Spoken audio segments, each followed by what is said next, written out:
Saaremaa vald on asjad enda kätesse võtnud ja selliseid ulgusaarlasi nagu mina kutsutakse koju tagasi. Aga mitte ainult. Järgmise 10 aastaga plaanitakse vähemalt 1000 inimest Saaremaale elama meelitada. Kas sa ise oled kaalunud, et kuidagi kunagi, võib-olla hiljem, kolida päriselt tagasi Saaremaale? Ei, muidugi. Ma olen sellest päris palju ka rääkinud, et hea meelega läheks nagu kohe, aga kui nüüd natuke realistlikult mõelda, et päris tihti on ikkagi esinemised Lõuna-Eestis ja ma olen kunagi keskkooli ajal, kui ma seal ikkagi veel elasin, teinud neid otsi, et Kuressaare, Võru. No, ütleme nii, et iga nädal ei viitsiks. Aga ideaalis kunagi, kui võimalus tekib, siis läheksin ikkagi täiskohaga tagasi. Ma saan aru, et sul abikaasa vist ei ole saarlane, et kuidas sa tema ära meelitad sinna? No talle ka tegelikult Saaremaa väga meeldib. Ja nagu öeldakse, et happy wife, happy life. Seda tänapäeva mehed väga hästi teavad. Statistikaameti andmetel vähenes Eesti suurima valla Saaremaa elanikkond möödunud aastal 54 inimese võrra.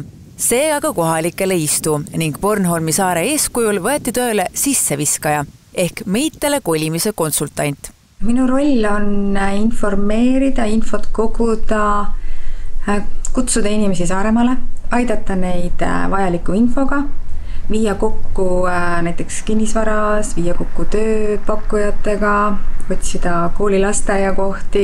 Paar päeva tagasi sai 5 kuud täis ja eelmine nädal kolis esimene perekond meile. Ja tegelikult sain ka teada, et mai keskel tulevad juba järgmised.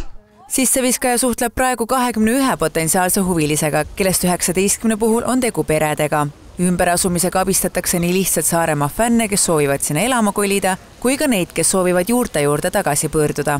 Mis on kindlasti saarte ja võib-olla ka Lõuna-Eestis mõnede piirkondade, näiteks Setomaa või Vana-Võrumaa omapära on see, et meie inimeste identiteet on väga tugev ja me esimese asjana tutvustame ennast ilmselt igal pool saarlastena. Et ma arvan, et väga paljude Eesti kohtadest pärit inimesed seda niimoodi ei tee. Samal ajal on töös ka maailmasaarlaste projekt, mille käigus püütakse kodusaarelt kaugemale elama läinud Saaremaa inimesi ühist identiteeti hoidma suunata. Eile toimunud arengukonverentsil Säilenõtked saared pakuti välja nii mõnigi lõbus idee, kuidas ulgusaarlasi ühendada.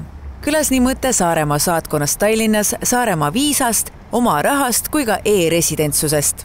Mulle tundus endale sellisem kõige toredam just see suursaarlaste kokkutulek Lööne või ütleme Saaremaa valsiradadel, et või Kaarma maalinnal.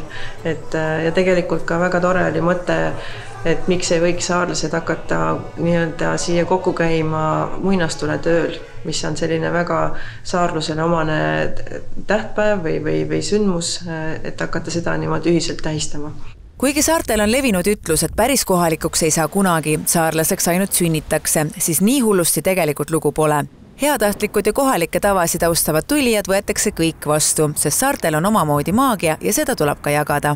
No ma olen mandrilt pärit ja saared on alati olnud selline eriline maagia koht, et ma arvan, et see sama saare maagia, et siin on midagi teistsugust, siin on meeletult ilus loodus, nädala lõpp tundub pikem kui mandril, et ongi maagiline koht. Ma tulin siia ja ma tundsin, et siin on rohkem aega.